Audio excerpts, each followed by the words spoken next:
All right, so normally we're able to record. This is why you come in person. We're having problems with the video this morning, so I will be walking around holding my phone so that there will at least be audio for people who want to get to it online, but they will miss out on all the wonderful audio-visual extras that we do here. So this is why you come in person. For Sunday school. So we're going to start off this morning with a quick word of programming, a programming note. Next week will be an interruption to our regularly scheduled program. My wife and I are going to be out of town. We're traveling over to Turkey. We're actually leaving tonight. My cousin is getting married. I lived with her for a while, and so she's more like a sister. I'm actually walking her down the aisle, so that'll be a lot of fun. So we're going to be flying back across the Atlantic next Sunday around this time. And so Chris Strand is going to do Sunday school. So there is Sunday school next week. Chris is going to be teaching it. We're going to be working through the next section of the book of Job. I've kind of recorded some videos, and then Chris will kind of lead some discussion that's based on those videos next week. So come back next week. It'll be Sunday school as usual, which means, though, that I've got to get through this entire worksheet, or both front and back today. Otherwise, Chris won't be, we're not going to be at the right spot when we start. So, without further ado, let's get going. So we're going to start off, of course, with the review. We're not going to look at all of these questions, but these are the questions that we have looked at over the previous couple of weeks.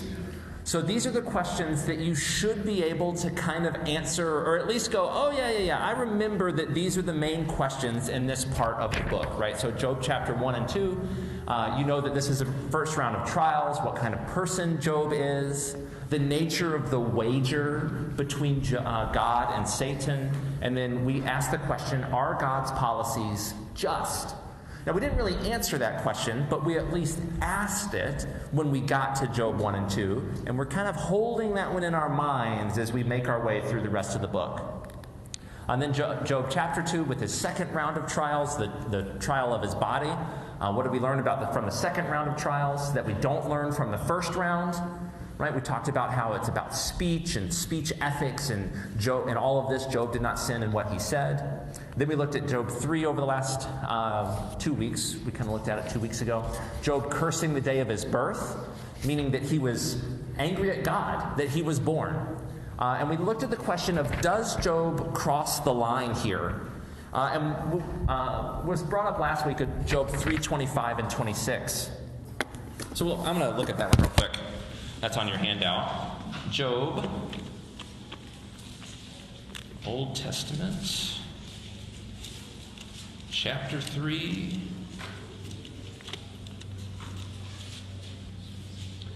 So he says, what I feared has come upon me, and what I dreaded has happened to me. I have no peace, no quietness, I have no rest, but only turmoil.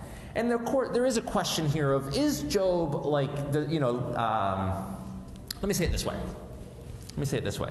If you were trying to say that Job does something wrong, right? Like if that's kind of the conclusion you're going to come to, looking at Job 3:25 and 26 could get us a pretty far way down that road. Why? What is it if you were going to say, Job this shows that there's some things that are really wrong with Job because of what he says in Job 3:25 and 26. What are some things that you could say? I knew it. I knew this was going to happen. Yeah, Job could say that he knew it was going to happen. We could look at Job, right, and he says Job was afraid.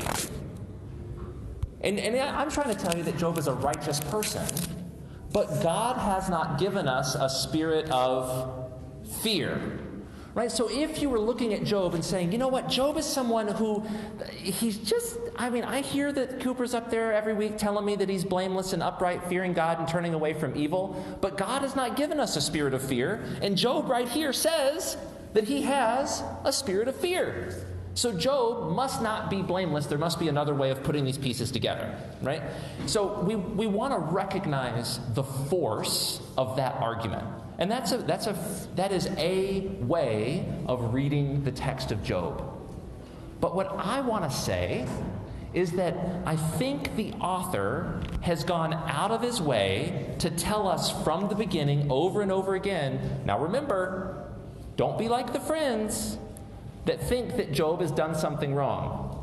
Job is a blameless and upright man, so everything that he says needs to be read as someone who is blameless and upright being able to say these things. So even when it seems to conflict, it's only an apparent conflict, that Job himself is actually a righteous person, right? And I think it's fair to say that the things that we fear have come upon us, right? Like we all have fears, but living into a spirit of fear, a life of fear, that's not what God has called us to. And I don't think that's what Job is saying here. I don't think Job is saying, my whole life had been motivated by fear, and now all of those fears have come true. I think he's saying, like all humans say, there's things in this world that we fear. And there's things that are good to be afraid of, right? We want to be afraid of evil. You can fear the loss of your family's life and all of those things. But he didn't live his life motivated from fear. He lived his life motivated from righteousness, right? So does Job cross the line? I would say no. But nevertheless, the friends come on the scene. We looked last week at Eliphaz, that first friend, whose tone was very sarcastic, and whose basic point was, we're all sinners, and because we all sin, we should all expect a certain amount of suffering. That's Eliphaz. It's basically those 2 points. We all sin, and because we sin, we're all owed a certain amount of suffering. So, Job, take your suffering and learn from it. Okay, so that was kind of our review. So that's kind of where we let off last week, and we started some of these other questions, and so we're going to tie up some loose ends here to get started. So Eliphaz's main point, I already gave you that one. Oh man, I cheated. All right, well, that's the main point. I already did that. All right, so where is Eliphaz wrong in his theory? And we talked about this just a little bit at the end of last week. So if Eliphaz's theory is we're all sinners, and because we're all sinners, we're all owed a certain amount of suffering, where is he wrong?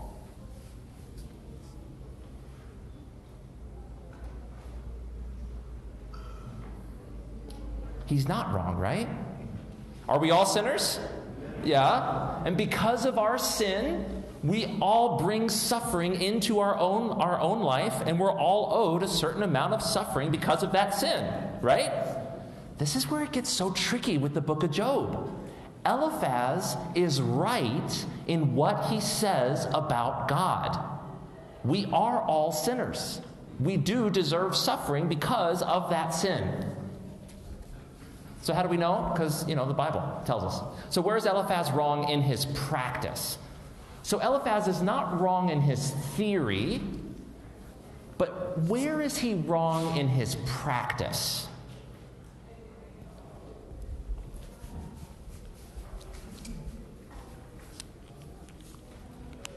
Yeah. Because Job isn't suffering because of anything he has done at this time. Yes, exactly. Job is not suffering because of anything that he has done at this time. We know that. The author has been very clear. Job is not suffering because of sin. We know why Job is suffering, because of the wager between God and Satan, right?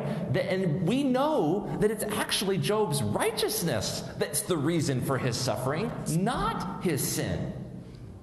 So Eliphaz is not wrong in what he says about God. He's wrong in what he says about Job.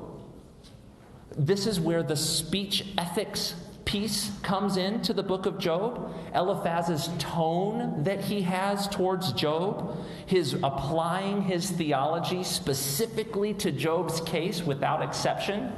Eliphaz is not wrong in his systematic theology. He's wrong in his pastoral theology and the way he relates it to Job. Isn't that neat? That's neat. That's fun. All right. So what we're going to look at, we're really focusing on the first speeches so we can kind of understand how these three friends talk to Job. And then next week we're going to look at the other, that cycles 2 and 3. So we're kind of looking at Eliphaz's main point, Bildad and Zophar's main point this week. Okay, so then the last kind of loose end that was sort of asked at the end of last week, what is Job's response to Eliphaz? And we see this in Job 6:8 through 10, kind of the key verses. He says, Job is speaking, "Oh, that I might have my request, that God would grant what I hope for, that God would be willing to crush me, to let loose his hand and cut off my life." Job wants to die. But then this is the key verse, is verse 10, 6:10. "Then I would still have this consolation, my joy in unrelenting pain, that I had not denied the words of the Holy One." So Job holds fast to his integrity. He says, I am not going to curse God. I will not turn away from God. I'd rather die than go through any more of this test. And the reason that I want to die is so that I won't curse God. Even with Eliphaz, even when Eliphaz comes and says, we're all sinners and we all deserve some degree of suffering, Job says, but I haven't done anything to deserve this suffering from God. He holds fast to his integrity. And then the key point there, the next one, just to work through this quickly, is that Job starts talking to God in Job chapter 7. So Job is the only one of the friends, Job and the three friends, who talks to God. And over again, Job will alternate. He'll sometimes talk to the friends. He'll sometimes talk to God. He'll talk to the friends. He'll talk to God. So he's praying. And in his prayer to God, he makes a key point that he is going to keep protesting. I'm going to keep praying, God. I'm going to keep defending my innocence because I am innocent and because I don't know why you're doing this. Right? He says in 7:20, why have you made me your target? Job says, I want to understand what it is I've done. What's happened? Job is trying to understand. Sometimes Job and scholars say, Job really doesn't ever ask the question why. And I'm like, I read Job 7:20, and he says, why? Why have you made me your target? Job is asking the question. And Job's answer, or Job's response, right, is, I will not keep silent, 7:11. I'm going to keep speaking out. And then he also says, this is kind of where I get that bit that I don't think Job really has a belief in the afterlife, because of Job, starting in Job 7:7. He says, remember, O God, that my life is but a breath, right? I'm just here for a short time, and I'm gone. The eye that now sees me will see me no longer. So God's eye sees Job, but once Job is dead, he's no longer going to be seen. You'll look for me, but I will be no more. As a cloud vanishes and is gone, so one who goes down to the grave does not return. Job is saying, after I die, that's the end. That's the end of my story as far as God is concerned. There is no more praise that I can give to God once death comes to me. Job does not yet, the Bible has not yet revealed, God has not yet revealed to humanity this full understanding of the afterlife. And so Job is saying, God, killing me doesn't really do you any good because I'm done. I can't praise you anymore after that. And the afterlife is just this shadowy existence. I'll never come to his place again, and his place will know him no more. That dead men don't do God any good is kind of Job's point, one of his points. Okay.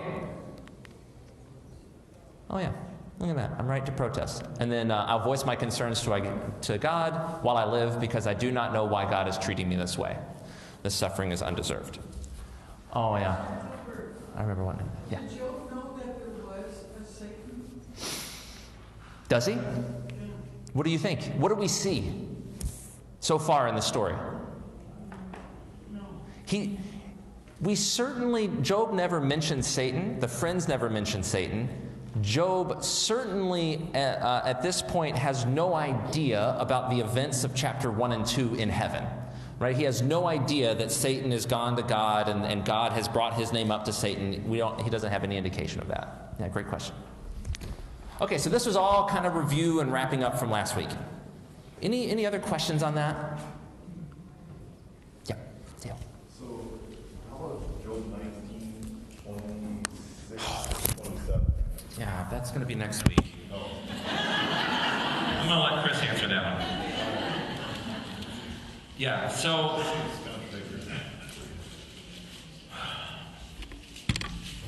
we'll deal with Job 19 Probably in 2 weeks, because that's the key question.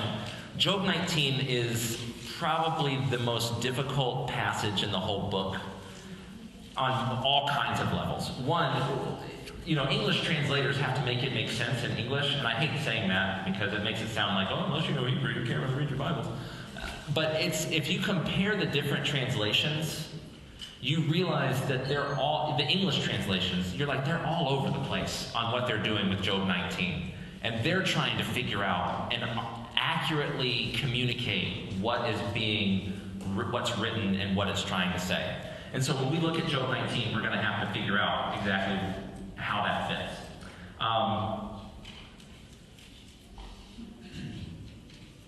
And of course I have the right answer, so you have to come back in 2 weeks to find out what the right answer is. Okay. All right, good. So we're going to keep on moving. So we just looked at Eliphaz, so this is the new stuff. A little bit of Job's response. If we had perfect, endless amounts of time, we would all read Job chapter 6, and I would ask you, what is Job's craziest thing that he says here? Does Job say anything that really makes you kind of go, I don't know, as a Christian? That would be the question. We don't have an infinite amount of time. So I was here last week, but just going back to chapter 3. Yep. 25 and 26. Says, I have no peace with quiet and the rest. Is that more like that? Is it the suffering, but he's crying, he's wailing, I'm sorry, can you give me the verses again? 25 and 26. Yeah. 3. Oh, chapter 3, yes. What about him? Is that more because he's crying, he's falling, He's certainly crying out in anguish in chapter 3, right? Like these are the first words that he says after the loss of his kids, after chapter 2. It's not so much about himself suffering, it's more about others he's crying for. Is he crying? I think it would say it's both.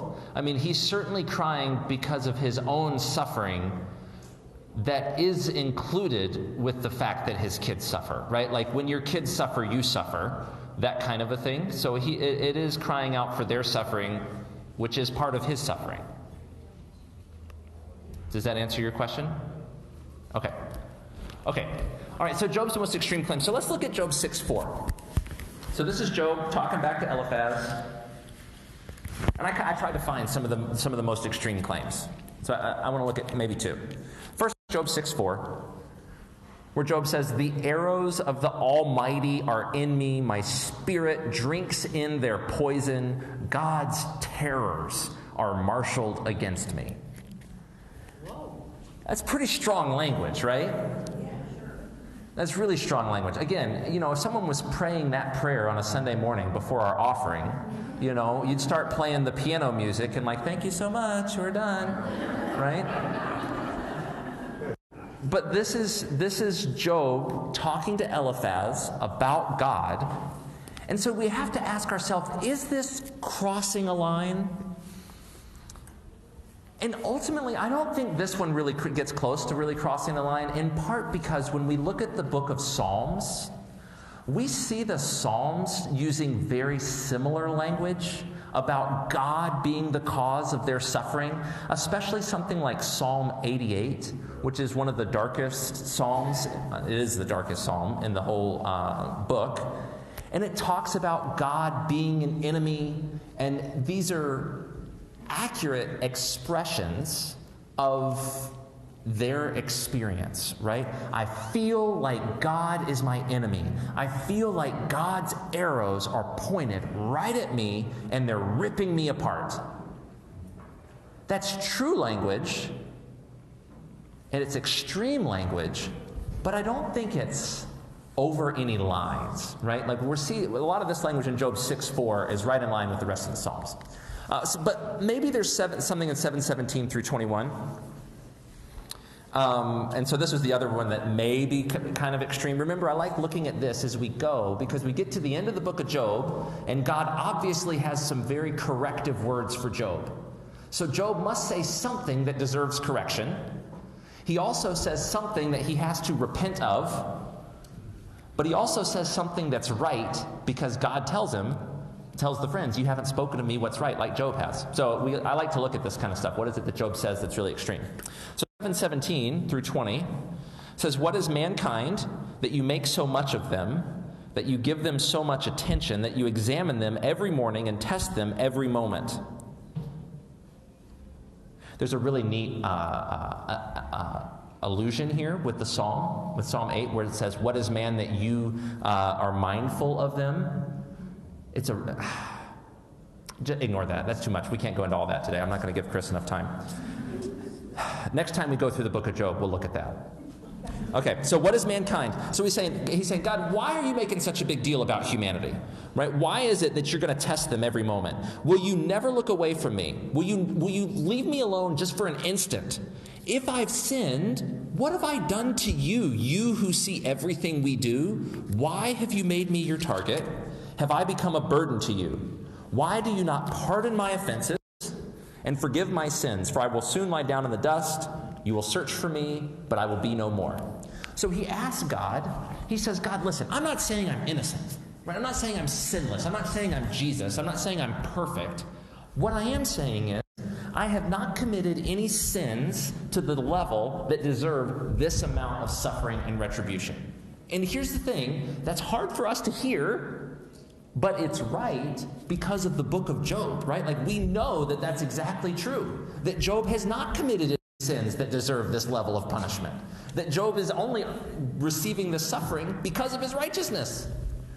So Job he makes a pretty extreme claim that's asking God, why does God care so much? He's like, I'm a puny little human. I'm nothing to you, God. If I sin, why would you, in your greatness and your majesty, care so much that cause all this suffering? So what do we think? Does Job cross a line here? I think it shows that he's a real person, has real emotions, and he's really going through a tough time, and that's just where he's at this particular moment. Yeah. So Jonathan's point is that it shows that Job is a real person, that he's speaking truthfully, and that just kind of shows where he's at in this moment. I think there's a lot to commend that kind of approach, that we need to remember that here, Job is talking to God. He's not talking to the friends here. He's talking to God. And that when you're talking to God honestly and openly in your hurts, the act of prayer is an act of submission. Right? We even have psalmists who pray crazy things like, hey God, I'd really like it if you took the newborn babies of my enemies and grabbed them by the ankle and beat them upside the head with some rocks. Now, what's important is that the psalmist does not say, so here I go, I'm going to go get my work gloves and set to it, right? What the psalmist is doing even in that extreme passage, is he's praying a prayer that says, this is what I feel. God, I want justice, and what I want is for justice against my enemies to be served, even to the death of their kids in a tragic way, and yet I'm giving this to you, the ultimate avenger, not me. I'm not the one that's going to go out and dash the babies' heads against the rocks, right? And so I think that there's a very important point in which Job is praying to God, and this is what a faithful prayer looks like for a righteous sufferer. These protest prayers that are strong, that make us uncomfortable, right? That aren't just praise all the time, but are hard words, extreme words, that are reserved for extreme circumstances. So I think all of that is true. Now, sometimes we take this too far, right? Sometimes some people need to hear that you can be honest with God in your prayers of hurt and anguish, and it's very freeing to hear that and to say, I can cry out to God because God is a God who's here for all of my emotions and for all of life's circumstances. I don't just have to put on a face and pretend like everything's okay when I'm really hurting inside. Like, God wants honesty and openness in our prayer life. That's true. There are some people who will take it to another extreme, right? And they're like, so if you stub your toe, just let God have it. He can handle it. And I'm like, that's too far. So we want to be careful and not take it to the extreme. But it is important to recognize that I think one of the things that the book of Job is doing is showing us what a faithful protest prayer looks like in an extreme situation. And a lot of times in Christian churches, we're not great at this, right? Like, we're really great at saying, at coming alongside and saying, but God is good. This is going to be okay. That God is good. We're not always as great with saying, with even expressing ourselves and saying, the arrows of God are against me. I feel like He is attacking me. I feel like I am at the end of my rope, and I wish this suffering would end. I would do almost anything to make it end. I don't understand who this God is and what He's doing. And we're going to see Job go even further. But I think what the author is doing is he's kind of drawing us in, saying, this is what the faithful prayer of a righteous sufferer looks like. And I think it's a really helpful resource for us in the church today. There was a church we were a part of one time that had a lot of suffering that happened in one year, a lot of deaths, some unexpected, some long-term deaths that had, people who had been dying for quite a while. And the small body had so much suffering. And so they had a special lament service one Sunday night. They said, we've gone through a lot of suffering as a body, and we're going to come and we're going to bring these cries to the Lord and talk honestly and openly about the hurts that we're experiencing and the loss and the death that we're facing and the way that this world is not the way that it's supposed to be, and communicate that to God. And I thought, wow, that's a really powerful countercultural action. Right? Like, to be able to look at the world, and we don't have to pretend like suffering isn't real, right? Like, we can live into suffering deeply, even more deeply than most of the world, because we're able to say, this suffering is not the way that it's supposed to be. Death is not the plan that God had for us. That's what makes it even more tragic. It's not just that you lost someone you know, it's that it wasn't supposed to be that way from the beginning. So we even can lament and cry out deeper, sadder, more full, because of our Christian faith and because of what we know about God and Jesus and his resurrection and victory. Okay, Job 6 and 7, claims of a righteous man. We're going to keep moving. All right, Bildad, friend number 2. Friend number 2 is Bildad. Job 8. I think I put a couple of verses. This is on the back page of your handout here. This is the new information. So what is Bildad's tone? Job 8:2 up here on the screen. He says, how long will you say such things? This is Bildad's first words to Job. Very first words Bildad says. Job, how long are you going to say such things? Your words are a blustering wind. It's a little bit of a different tone than Eliphaz starts with. Right? Eliphaz starts off and says, Job, do you mind if I say something to you? Don't worry, your righteousness is your hope. You've helped lots of people. Bildad, very different tone, right? Just starts off out of the gate with this blast. How long are you going to keep talking? Your words are just you windbag.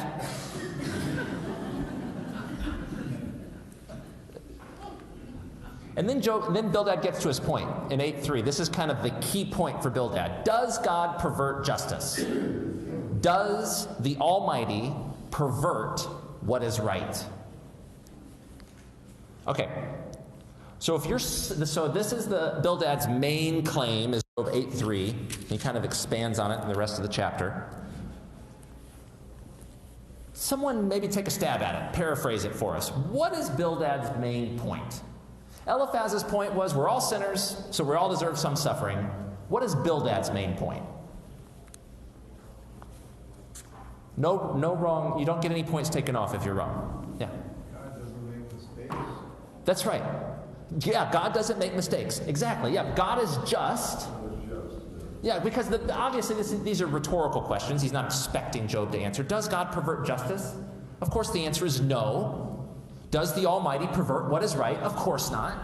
So what God does just is right.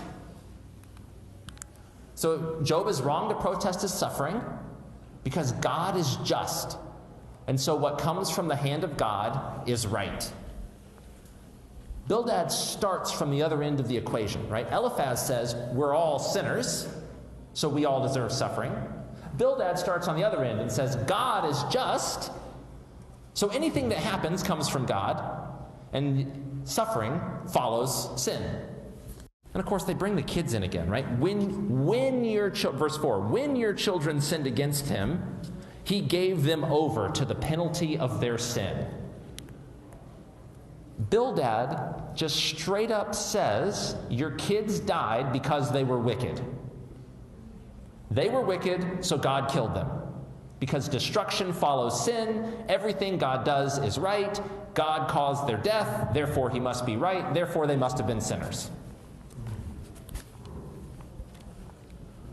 Now Bildad does hold out hope for Job. But if you will seek God, if you are pure and upright, then things will be turned around for you. Okay? So Bildad comes really hard after Job and says that God is right and destruction follows sin. So this is just to compare apples to apples, Eliphaz and Bildad, right? So this is Eliphaz on the left. Job is wrong to protest his suffering. Eliphaz says, stop, Job. Why? Because all humanity is fallen and thus deserves some suffering. Bildad kind of says something different. Same basic point. Job, you're wrong to protest your suffering. Not because humanity is wicked, but because God is just. And so what comes from the hand of God is right, for sinners meet their ultimate destruction. I do this just to make one key point. The friends don't say the exact same things. I don't know, it makes me so frustrated. I'll read these I read these commentaries. They're three different friends, but they really say the same thing. But they're not saying the same thing. They're coming at this from two different perspectives. They both say that Job is wrong, but they say he's wrong for different reasons. Eliphaz says he's wrong because he's a human who sins. Bildad says, you're wrong because God is right and everything that God does is right, so stop complaining because God's right. These are different points. Subtly different, but different. And this is important, I think, as well for them to be different as we follow them along. Okay, so that's Bildad. Any quick questions on Bildad?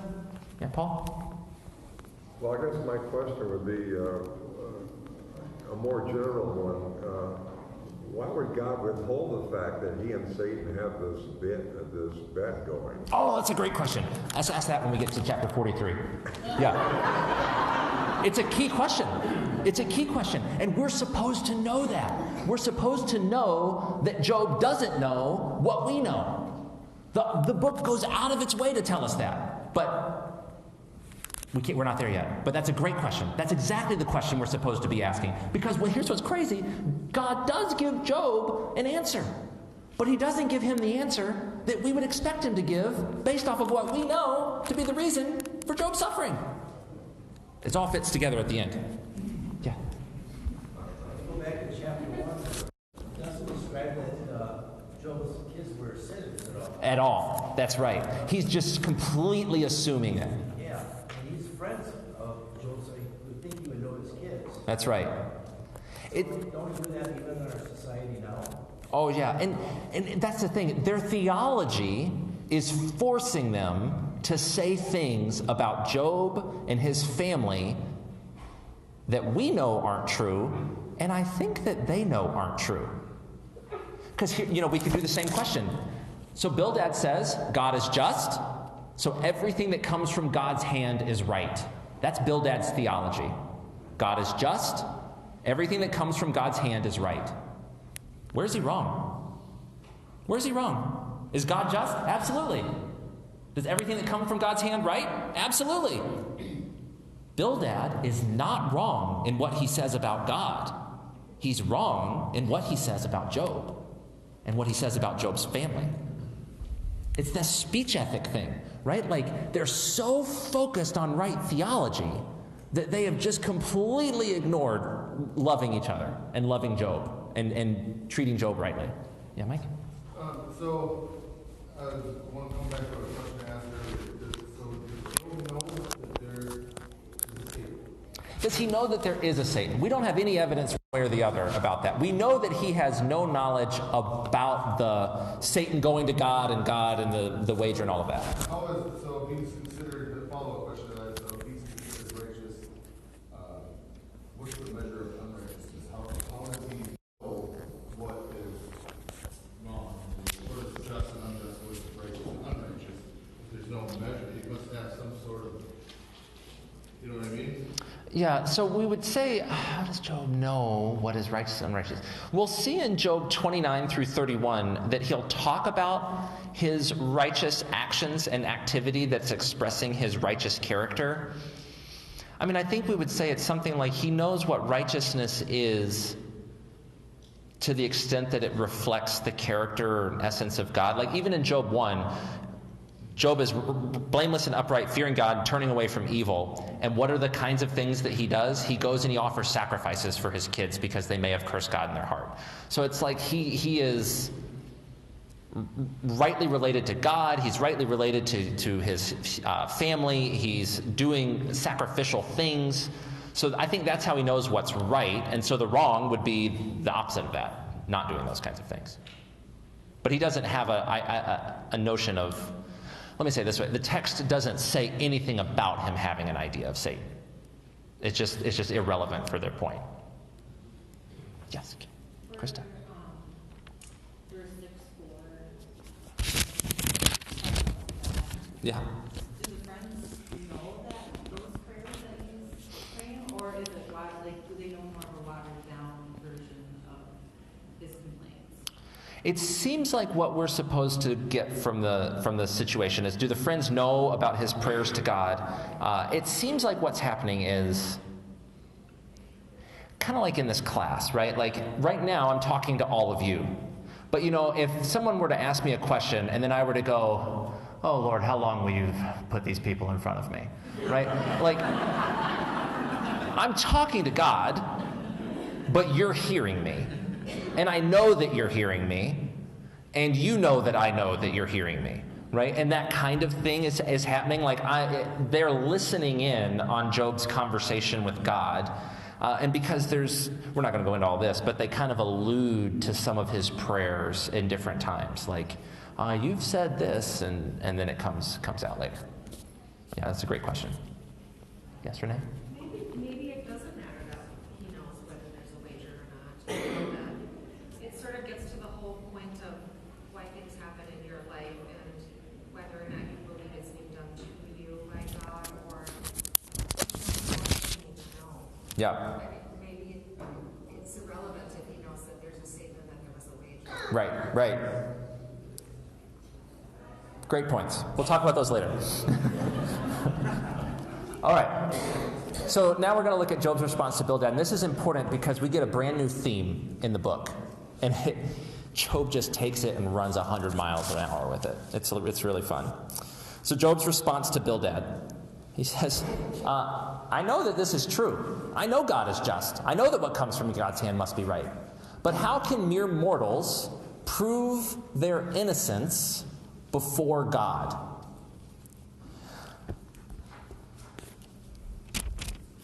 So the friends have brought up a category of ideas that Job is now going to take in a very specific direction. So let's look. Let's look here at Job 4.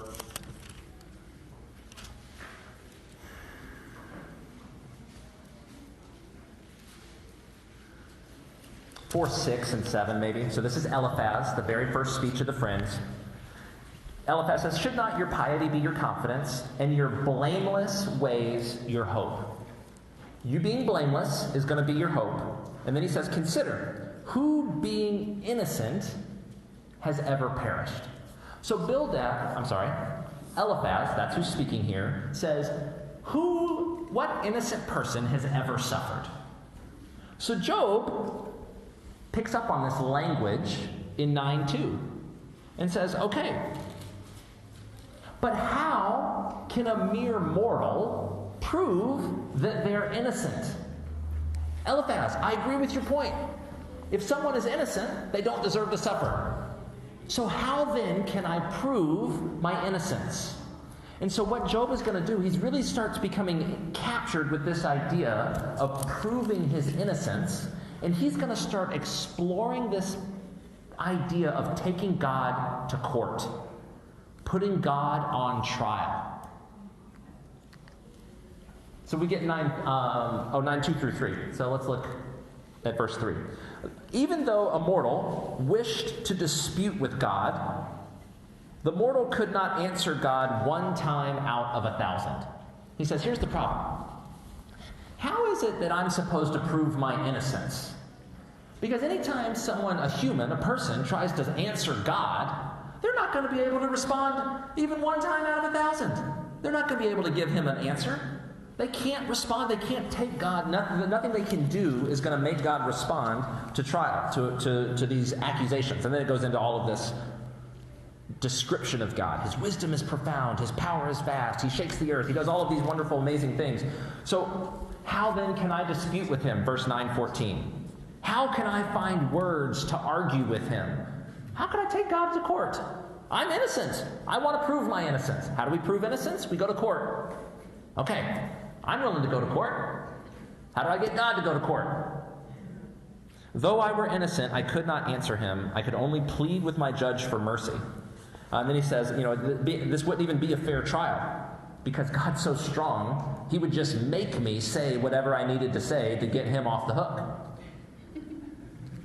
Let's see here. And then we'll go to verse 9:32.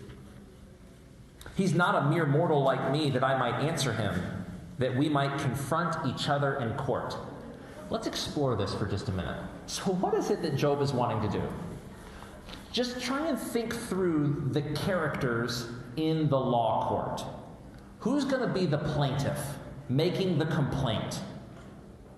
Who is it? It's Job. Who's the defendant? God. Who's the judge? God. Job wants to take God to trial so that God, the judge, can make God, the defendant, do the things that God is supposed to make God do. This is so profound. It's even this is an expression of faith. Job is appealing to God against God. He's looking at God and crying out in his heart, saying, God, why aren't you being more like God? That's actually a really profound act of faith, right? Being able to cry out in those moments. He doesn't turn to atheism. He doesn't turn to say God doesn't exist. He turns to like a deeper belief in God, to a recognition that God, who I think he's supposed to be, isn't acting the way that I thought he is, and I want God to be God against God for me. It's all kinds of confusing. And it's supposed to be. Right? These are the prayers and the desires of an intense sufferer who nevertheless is being righteous. And he's going to explore this idea of wanting to take God to court. And he says, I can't answer God. What I need, verse 33, if only there was someone to mediate between us, someone to bring us together. I'm so puny. He's so great. I could never take God to court. What we need is someone, a go-between, who can go between me and God and kind of make sure that the law court is fair, make sure that the trial is fair. And so this mediator kind of language is going to come up. And this is, of course, a question. I haven't figured out exactly where we're going to have this conversation yet in the course, right? But of course, whenever we use the word mediator with God, right, all of our Christian ears start going, Jesus, mediator, right? And so we have to ask the right question of, is Jesus this mediator that Job needs? Is he calling out to Jesus? Is he crying out for Jesus consciously? Is he crying out for someone that fulfills Jesus' function? All these kinds of questions. I'm gonna kick that one down the road a little bit till we get some more mediator language underneath our belts. But Job is wanting someone that can make God be fair in the trial. Paul? How can we're assuming that there's a standard apart from God of what fairness is. God is fairness. What his will is fairness. Defiance of his will is sin. That's how he defined it. There is no separate standard. We might think there is. I don't think there is. Right, so there's no separate standard for righteousness than God. God has to live up to a certain standard? No, he does not. Right, he has to live up to himself. Yeah. Right, and that's what Job is wanting. Well, does he know? Does he know? Well, what I'm saying is he's appealing to a standard apart from God. And there is no standard apart from God. Right, yes. But we also want to say things like this, right? Like, there is no standard apart from God. Absolutely. Justice and righteousness flows out of who God is. But it is justice and righteousness, right? Like injustice doesn't flow from God. So if there was something unjust that God was doing, it would be an impossibility. And that's what Job is saying. God, this isn't just. So God, be just. Because God, you're supposed to be just because that's who God is. He's kind of assuming the same logic that God must be just. And we'll get to this in just a minute. I think God can be God. Do whatever he wants. Yeah. God can be God and do whatever he wants. Yes. Within his nature. Right, exactly. He can do things that are proper for God to do. God can't lie. Right. Right. And God can't lie. He can't lie. Right. So the key point is that Job is exploring these ideas, right? As a sufferer, even when they're illogical, he's exploring them. And we see this with people in great suffering. They're not always logical.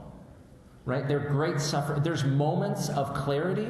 There's moments of significant theological realizations, like Job will have and does have. But there's also this illogic that happens, where they're appealing to God against God for God to do all these things, right? So it's just important to kind of recognize this, and we're going to get to some real cool stuff here in just a minute. Okay. And then he's talking back to God. I say to God. That's how I know that he's saying to God, and he's praying, because it says it right there. Yes? Is he just doing that struggle that we do by trying to make sense of what's happening to him and trying to understand why this would be happening, knowing full well that God is just and God is all those things, and he wants that justification or something like that in his heart, trying to make sense of that. And when we struggle with these big, huge things in life, why is this happening to me?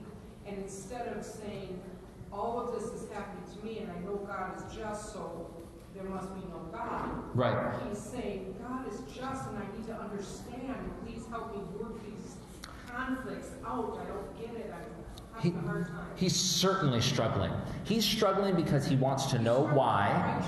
Righteously. And we want to position it again within the friends, which we'll do in just a minute. He's not just struggling, he's struggling in relationship with God and in the context of this dispute with the friends, which makes it take a unique turn. So he's crying out to God. That's the key point here. And he wants God to tell him what he's done wrong.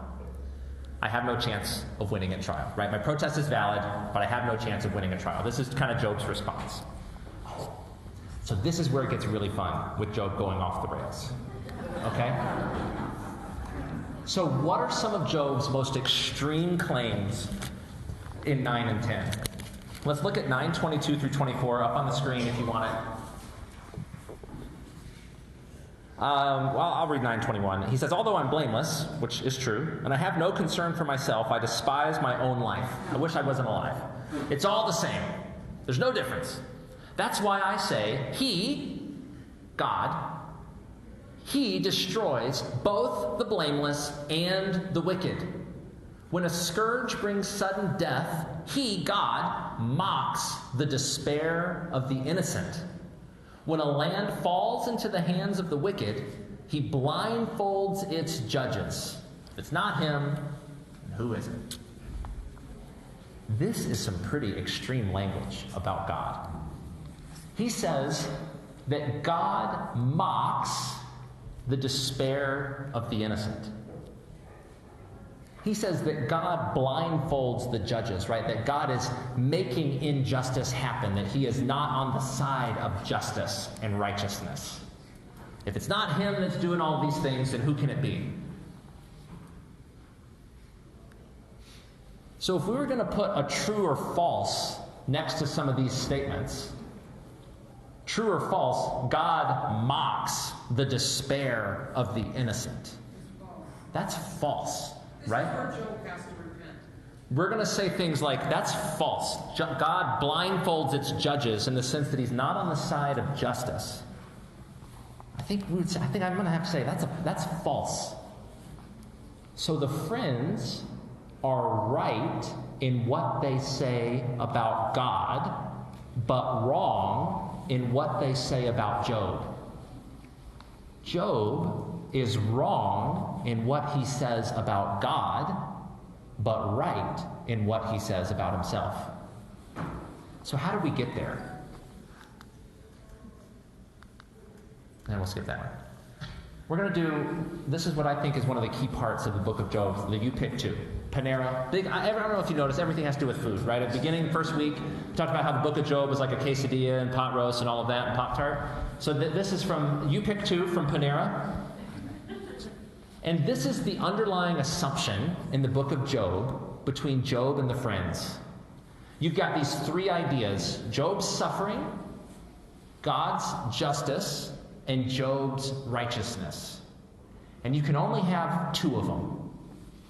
That's what the friends think, and that's what Job thinks.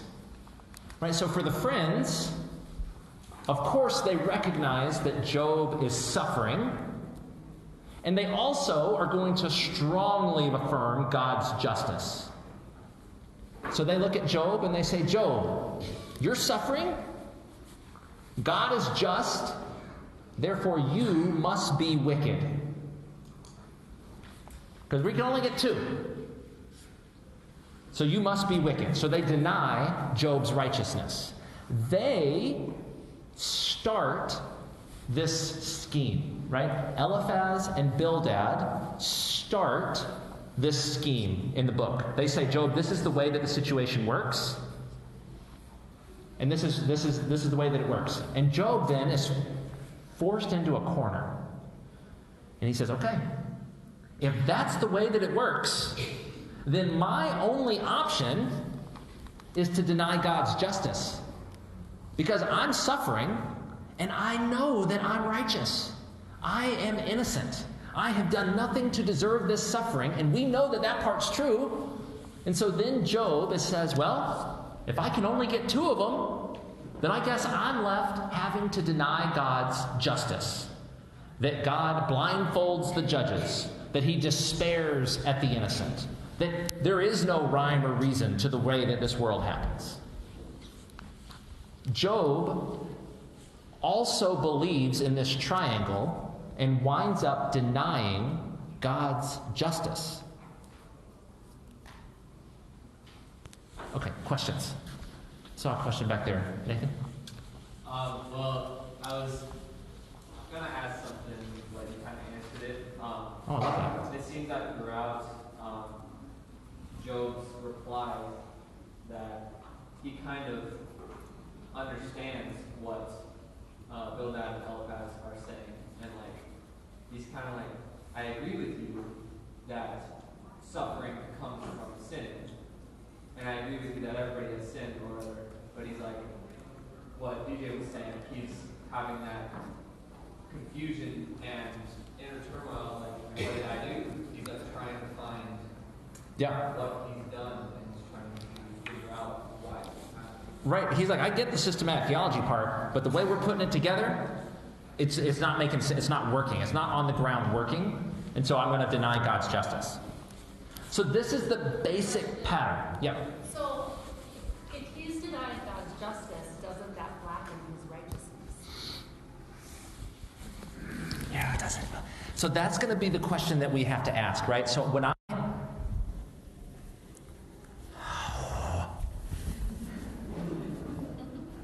I want to answer. Here's the thing. We want to make a list of all these questions because these are the questions we're supposed to ask. We're supposed to ask this question. But Job is blameless and upright, fearing God and turning from evil. How does someone like that say Job 9:22? And I think we're supposed to ask that and be able to get toward an answer when we get towards the end of the book. So we're going to hold that one in tension for a while, and we're going to ask, what does a blameless and upright man who fears God and turns away from evil, what is he doing with these kinds of words on his lips? How do we reconcile these two things? And so we'll think about it. We're going to hold that one. This is the tension. If you were going to say Job isn't blameless and upright, you would look at these verses and say these are the kinds of things that show that Job has sinned. And we're going to ask that question, and I'm going to give what I think is a convincing answer when we get towards the end of the book. Okay, so just real quick for Zophar in the last minute. So we've already looked at Eliphaz and Bildad. So now we're going to look at real briefly at the third friend, Zophar. So we can see the pattern. Zophar just says this: God's even forgotten some of your sin. He goes, you deserve worse, Job. Just out of the gate, strong, harsh. God has already forgiven more than you got it better than you deserve. Your kid's dying, that's the least of what you deserve. Right? So he's got a different kind of approach than Eliphaz and Bildad. And so with that, the pattern is Job himself's a terrible sinner who deserves worse than he's received, since God is just.